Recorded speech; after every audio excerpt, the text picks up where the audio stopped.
Karena saya tahu kan hepatitis B itu kan penyakit yang berat ya, gitu. Dan emang orang yang kena itu tidak boleh aktivitas berat. Tapi ya alhamdulillah, maksudnya Tuhan kasih jalan, dan saya juga berterima kasih banget sama NSA yang memang menyupport saya dan membiayai pengobatan saya sampai terakhir itu sampai saya sembuh. Saya takut nggak bisa main lagi karena setahun sebelumnya itu peak performance saya gitu, dan saya masih ngerasain bahwa performance saya masih bisa naik terus gitu ya. Cuman ya balik lagi, mental itu yang dikuatin, support sistemnya itu juga harus bagus. Bukan hanya dari keluarga tapi dari klub ya, gitu. Itu yang menjadi pegangan saya waktu itu. Dan memang saya mau main basket lagi. Dan ketemu waktu itu sama salah satu profesor yang memang dokter saya megang, dia bilang, tenang aja Rian, ada 2 juta atau 20 juta orang di dunia tuh yang kayak kamu. Habis itu setahun saya udah bisa, next season saya udah bisa main lagi.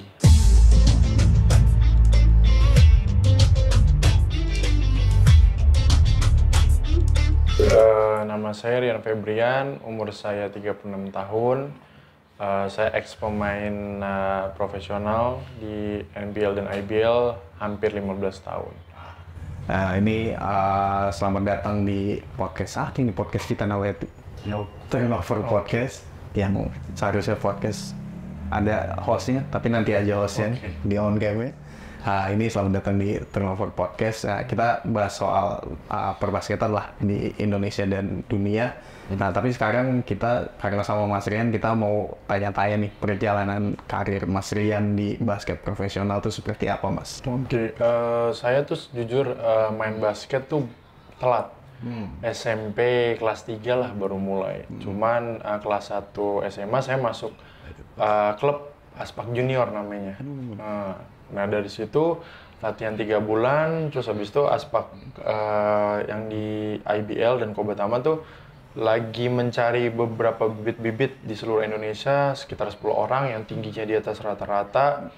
Diseleksi, akhirnya saya masuk di Aspak. Jadi saya di Aspak itu kurang lebih hampir 7 tahun, 6-7 tahun. Di Aspak itu saya sempat disekolahkan juga di Filipina. Terus saya sempat main Liga NCAA di Filipina setahun. Kan yang pertama tuh pemain SM dulu, Ferdinand namanya. Ferdinand, habis itu saya sama Toib gitu. Cuman Toib latihan aja, saya yang sempat sekolah di sana. Gitu, hampir 2 tahun lah, 2 tahun, balik lagi ke Aspak. Habis itu saya dipinjam Hang Tuah 1 tahun, balik lagi ke Aspak, terus saya pindah ke Satria Muda untuk main di Asian Basketball League sama Mario Usang tuh waktu itu. Habis setelah main di SM, saya pindah ke NSA. NSA itu sampai mengakhiri masa bermain saya di NSA di tahun 2020. Gitu. Nah, ini kalau ngelihat Mas Rian kan sempat tadi ngomong soal dari zaman Kobatama yang emang dulu belum nonton gue itu ya. Kobatama gue belum nonton. Gue masih junior tuh waktu itu, masuk junior ya, pindah ke IBL kan langsung. Kalau melihat kompetisi basket tanah air dulu seperti apa tuh, Mas? Untuk dulu ya, cukup terkenal menurut saya, karena saya ngelihat idola-idola saya gitu nonton di SCTV. Dulu kan Nuvo Kobatama ya, dan SCTV kan airing itu kan Sabtu dan Minggu kalau nggak salah. Dan dulu kan ada acara Boom Basket, ya kan waktu itu kan. Jadi ya cukup familiar, dan zaman dulu tuh menurut saya exposure-nya juga tinggi di TV nasional gitu.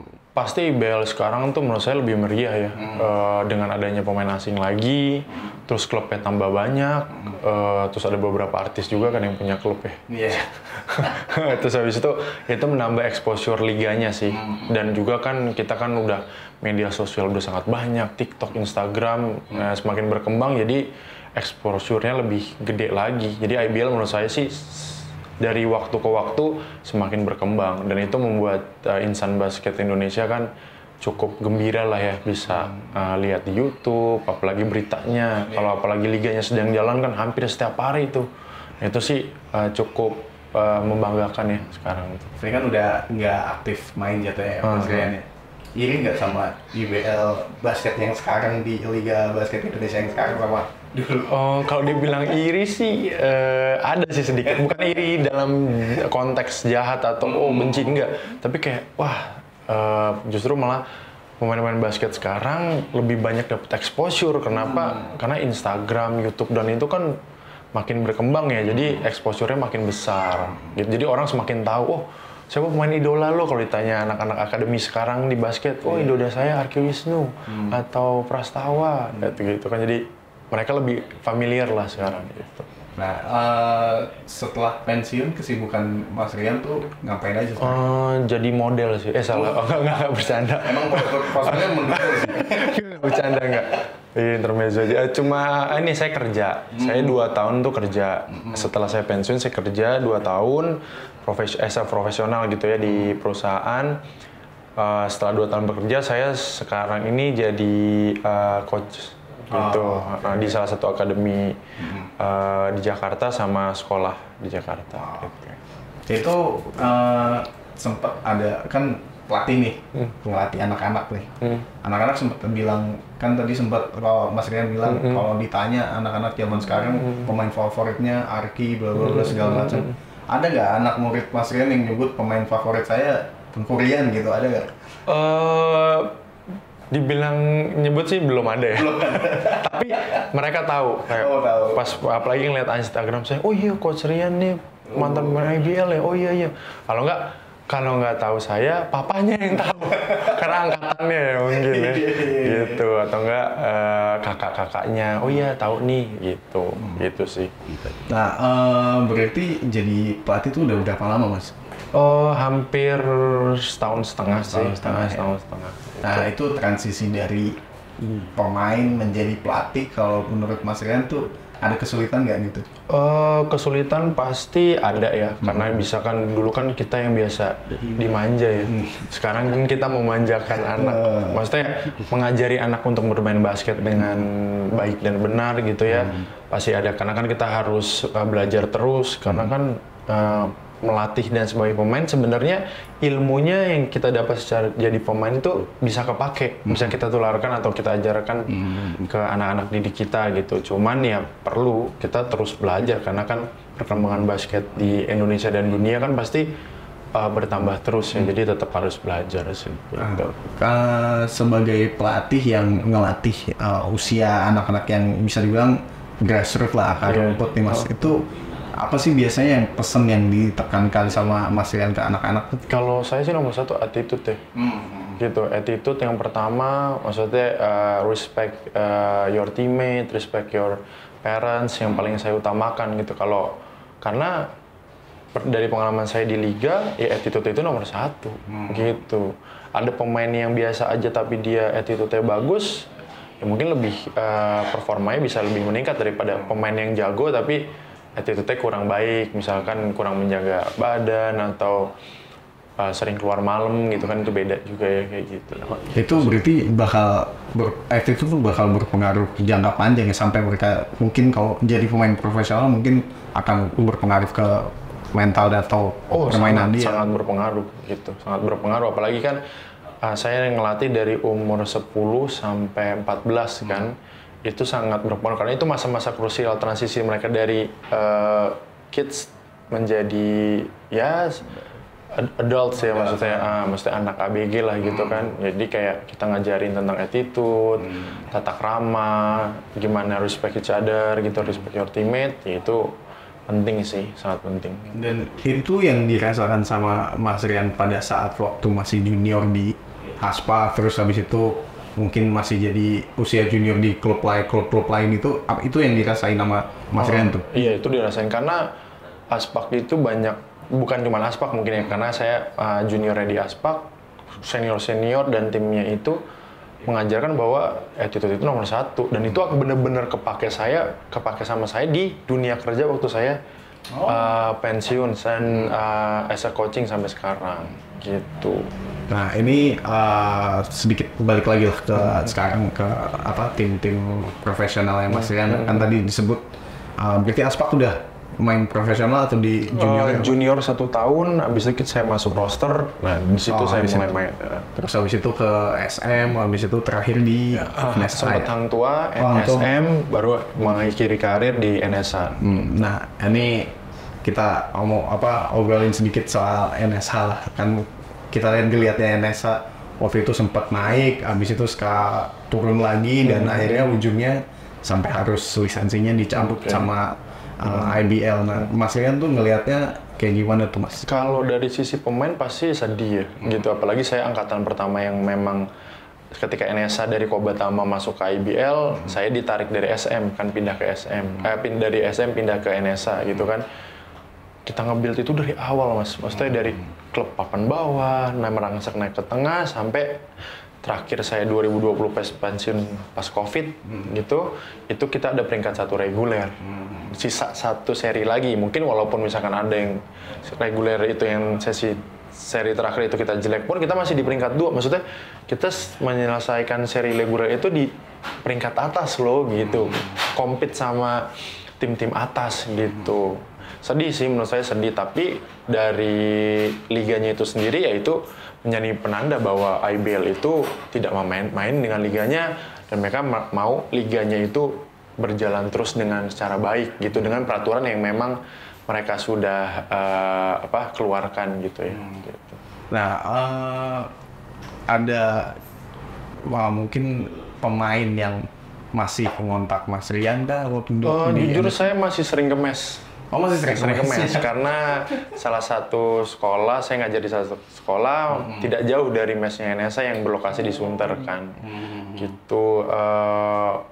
Ada lah adik-adik senior junior saya yang memang kadang masih nanya ke saya tentang gimana ya Kak caranya kita mendapati mesti kayak yang kita punya, terus habis itu menghadapi situasi ini kayak gitu ya. Saya sih cuma bisa ngasih semangat, ngasih advice ataupun misalkan ngasih jalan kayak apalagi saya ngelatih kan ya kalau misalkan ada yang nawarin private atau itu kan menambah pemasukan ya gitu. Nah, di NSH sendiri waktu itu Mas Rian kita tahu sempat jatuh hit the lowest poinnya pada saat kena penyakit ya. Iya. Nah itu bisa diceritain nggak tuh Mas, itu kenanya tuh pas kapan atau? Kenanya itu juga sebenarnya nggak tahu ya Mas, mungkin bisa dari makanan kurang bersih atau apa, saya juga kurang paham. Tapi memang pas kena itu saya sebenarnya setahun sebelumnya itu saya NBL All Star kepilih kalau nggak salah itu. Lagi peak performance sebenarnya di NSA. Setahun kemudian kena itu saya drop banget sih jujur. Karena saya tahu kan hepatitis B itu kan penyakit yang berat ya. Gitu, dan emang orang yang kena itu tidak boleh aktivitas berat. Tapi ya alhamdulillah maksudnya Tuhan kasih jalan dan saya juga berterima kasih banget sama NSA yang memang menyupport saya dan membiayai pengobatan saya sampai terakhir itu sampai saya sembuh gitu. Ya di NSA itu gitu. Jadi emang dibilang berat ya pasti berat. Saya takut nggak bisa main lagi karena setahun sebelumnya itu peak performance saya gitu dan saya masih ngerasain bahwa performance saya masih bisa naik terus gitu ya. Cuman ya balik lagi mental itu yang dikuatin, support sistemnya itu juga harus bagus. Bukan hanya dari keluarga tapi dari klub ya. Gitu. Itu yang menjadi pegangan saya waktu itu. Dan memang saya mau main basket lagi. Dan ketemu waktu itu sama salah satu profesor yang memang dokter saya megang, dia bilang, tenang aja Rian, ada 2 juta atau 20 juta orang di dunia tuh yang kayak kamu. Dan dia bilang, kamu pasti bisa main basket lagi tapi dengerin saya. Oke. Kalau dulu dengerinnya coach, saya dengerin dokter waktu itu. Akhirnya karena saya kepingin banget pengen main lagi. Akhirnya saya bener-bener rest selama 6 bulan. 7 bulan saya mulai jogging pelan. Habis itu setahun saya udah bisa, next season saya udah bisa main lagi. Nah itu berarti klub ngasih pengertian tuh ya, masalahnya kan 6 bulan tuh bener-bener stop dari agenda latihan atau segala macamnya itu. Tapi saya benar-benar report terus. Karena kan tiap bulan saya check up, bahkan ditemenin sama manajernya waktu itu ya namanya Ko Arlan yang memang masih manajernya sampai sekarang Mountain Gold. Maksudnya I'm thankful for him gitu, kayak dia tuh nemenin saya gitu, membiayai saya, dan juga ownernya, bos NSA waktu itu, ya sampai saya bisa main lagi, sampai saya pensiun, ninggalin NSA tuh, NSA lagi di atas. Jadi tuh menurut saya rasa terima kasih saya sampai, ya dari bawah sampai atas, itu sih, ya apa ya namanya, dibilang capek pasti. Karena kalau sakit hepatitis itu orang biasa capeknya segini, kalau orang punya hepatitis tuh segini. Tapi ya saya nggak mau kalah gitu. Mentalnya dikuatin, apalagi teman-teman satu teammate, lo pasti bisa main lagi Koyan. Gue yakin gini-gini, bantu kita gini-gini. Jadi saya semangat. Gitu. Nah itu cara Mas Rian bisa jaga mentalnya tuh gimana tuh? Soalnya kan di basket ya kita tahu banyak cedera, pemain bisa dapat cedera berat, terus habis itu yang cedera berat ini mungkin bisa membahayakan karirnya mereka, dan mereka mungkin bisa ngedown atau segala macam. Nah kalau Mas Rian tuh bisa nge-keep motivasi Mas Rian tuh gimana tuh Mas? Pertama pasti dukungan orang terdekat, keluarga. Yang kedua dari klub, teman-teman terdekat. Sama ya, maksudnya berserah diri lah sama Tuhan, kita pastikan ibadah gitu. Sama ya saya banyak baca buku tentang gimana diri tuh kayak aktivasi positive mind gitu. Jadi kayak setiap hari lo bakal sembuh, lo bakal bisa main basket lagi. Terus ngelihat YouTube yang quotes tentang atlet-atlet zaman dulu yang kena cedera, kayak kan banyak juga coach yang mind over matters. Jadi ya saya selalu menguatkan diri sendiri juga gitu setiap pagi kayak gitu. Ya, itu bisa ditiru sama bisa banget, apalagi maksudnya nggak ada yang nggak mungkin di dunia ini menurut saya. Nah, abis kena setelah recovery itu kan masuk roster lagi tuh Mas. Dia itu juga harus menerima kenyataan udah di usia yang senior jatuhnya, dan banyak pemain-pemain muda yang mulai naik daun juga kan di NSA. Nah itu waktu itu Mas Rian gimana tuh compete sama mereka tuh Mas? Kalau saya compete sama mereka jatuhnya gini, setiap pemain itu kan punya role-nya masing-masing. Jadi saya sebagai pemain senior, saya tahu dalam beberapa tahun juga saya nggak akan main terus atau starting five terus gitu. Jadi saya gimana caranya ngasih tahu ke adik-adik bahwa oke, gue tetap ada di tim, gue sebagai senior, nge-guide kalian, tapi sekalinya saya main, saya I will play with quality minutes. Kayak misalkan mungkin saya nggak main banyak, 7-8 menit, satu game, tapi 2 rebounds, 1 assist, 2 poin. Tapi itu kan quality minutes, tanpa 0 turnovers gitu. Jadi itu yang memang saya bilang ke mereka, ajarin ke adik-adik, seberapa pun kalian bermain, minute play kalian bermain, kalian tunjukin apa yang bisa kalian berikan ke timnya itu sendiri gitu. Berarti waktu itu Mas Rian nggak masalah kayak misalkan porsi main gue diambil sama pemain cadangan gue yang sebelumnya sebenarnya gitu, itu nggak masalah. Walaupun dalam pelatihan kita akan compete, saya nggak mau kalah kan orang yang kayak compete. Tapi pada akhirnya pas saya ngelakuin itu, pelatih kan akan ngeliat sendiri, oh ternyata lo pantas dapat main lebih banyak, gue tambahin lagi menitnya. Gitu. Jadi lama-lama pelan. Jadi ada prosesnya sebenarnya. Yang pasti jaga badan paling penting sama terus berlatih sih.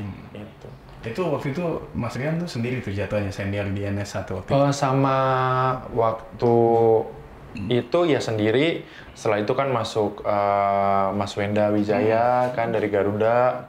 Dari 2018 sampai 2020 kita terakhir itu kan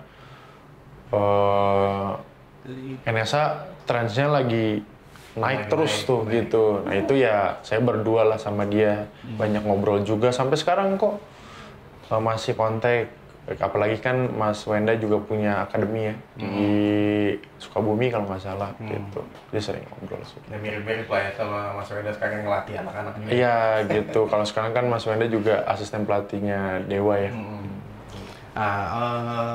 Mungkin ini terakhir nih Mas, soal kayak ada nggak sih pesan-pesan dari Mas Rian buat pemain-pemain IBL sekarang soalnya satu ngelihat apa ya jatuh naik turunnya IBL tuh tim-tim IBL tuh banyak lah kayak misalkan ada yang tim setahun 2 tahun habis itu ganti nama habis itu bubar atau yang ada yang bubar.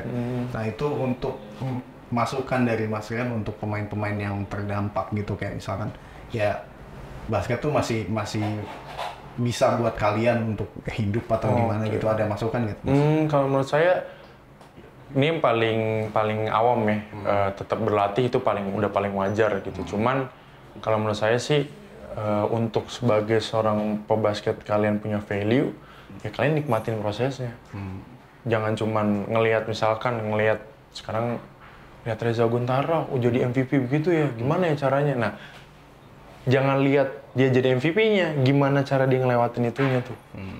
Gitu, apalagi yang misalkan terdampak mungkin finansialnya klubnya buruk, ya at least kalian harus nambah latihan sendiri, jadi value kalian tuh lama-lama tambah naik. Jadi nggak dipakai nih bintang di sini karena finansialnya buruk, pasti tim lain kan butuh, pasti akan menghubungi pemain tersebut atau klub tersebut, ya gue mau pakai dong, maksudnya mau beli dong pemain gitu. Jadi ya tetap nikmatin prosesnya. Proses itu orang itu kan nggak semuanya cepet ya, ada yang setahun, ada yang 2 tahun, ya makanya saya bilang nikmati prosesnya, percaya sama diri sendiri, ya jangan lupa ya banyak-banyak berdoa lah gitu. Gitu sih. Sama satu lagi deh buat mungkin buat NSH nih, khusus buat NSH, apakah mereka akan berhenti di sini atau mungkin akan bisa comeback ke IBL lagi, itu ada mungkin pesan dari Mas Rian kan? Kalau NSA kan udah ganti Mountain Gold ya. Kalau saya sih, kalau ke klubnya saya nggak ada kaitannya dengan Mountain Gold. Cuman pesan saya buat adik-adik saya di Mountain Gold, apalagi yang pernah bekerja sama saya, junior bareng sama saya, tetap percaya diri. Kalau kalian punya value, pasti kalian bisa bersinar lagi kok. Saya doakan yang terbaik buat kalian. Gitu.